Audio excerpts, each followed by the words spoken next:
Thank you. I'd like to thank the gentleman from Arizona, my good friend, Mr. Gosar, for holding this special order and for giving us the opportunity not only to address the House on this very, very important issue, but also to address the nation. Mr. Speaker, 8 million. This year alone, over 8 million acres have burned across our country.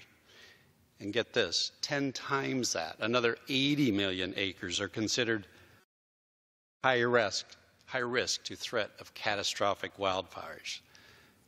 If this doesn't amount to a national disaster, nothing does.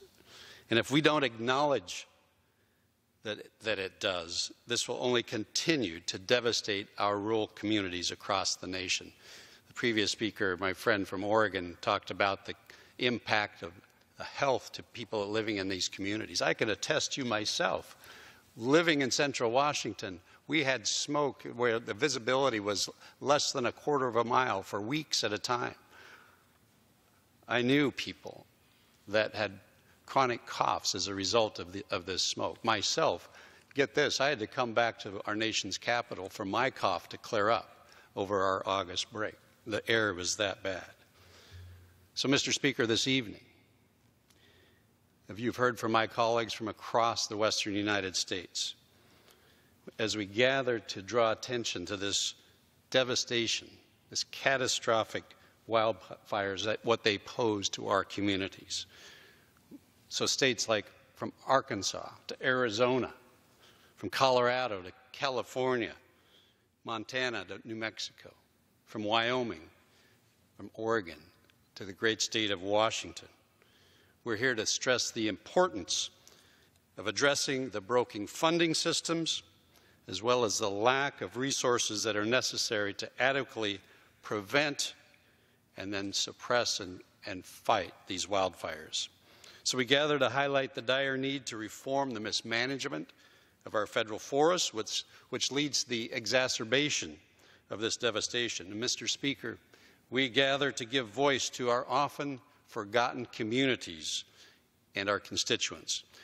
Now, quite often, you've heard these special orders before. We have met, as members of Congress, we take these good opportunities to simply speak about a problem and bring light to its actuality, to let people know about it. But tonight is different because my colleagues and I are here not just to talk about this, not just to highlight the major problems of wildfires across the country, but in fact, we bring good news as well. We offer solutions to this important issue.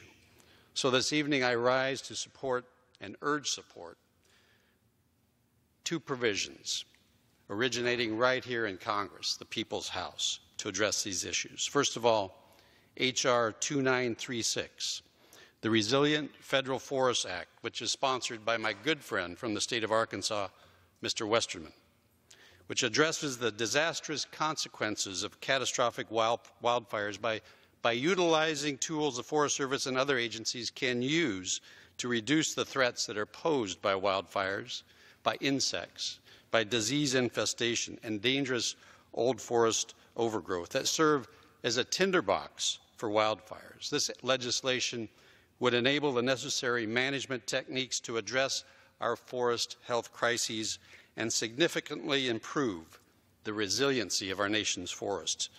On top of that, H.R. 167, the Wildfire Disaster Funding Act, which is sponsored by my good friend and colleague from Idaho, Mr. Simpson, fixes the way that we budget for wildfire suppression by treating these catastrophic wildfires like any other natural disaster, which they are.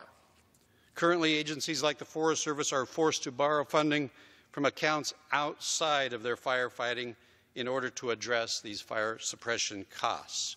This has become known as fire borrowing.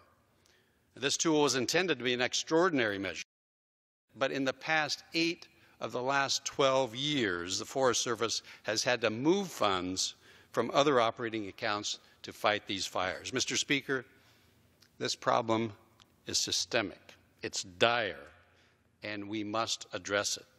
The Wildfire Disaster Funding Act is a necessary solution to solve the crisis. So, Mr. Speaker, the 4th District of the state of Washington, which I'm proud to call my home, has been devastated by wildfires in recent years.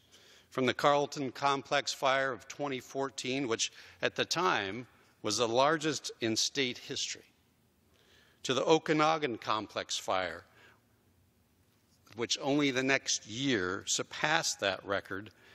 In addition to that, we lost 3 firefighters in the process. Our communities know what it means to live with the overwhelming consequences of continual disastrous wildfires year after year after year.